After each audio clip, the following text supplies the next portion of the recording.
প্রণাম জানিয়ে আমি শুরু করছি।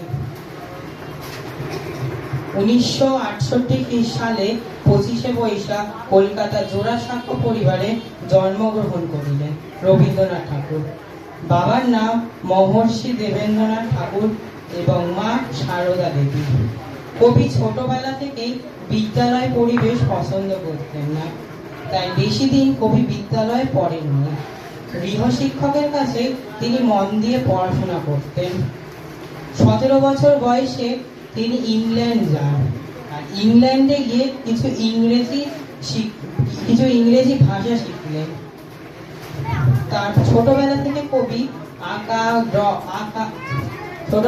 কবি গান, ছড়া, আবৃত্তি, কবিতা, নাচ এসব কিছু কবি পছন্দ হতেন। এইসবের কারণে কবি গীতাঞ্জলি গ্রন্থের জন্য নোবেল পুরস্কার পান।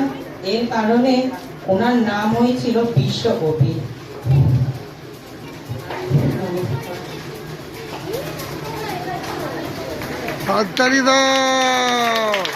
আমরা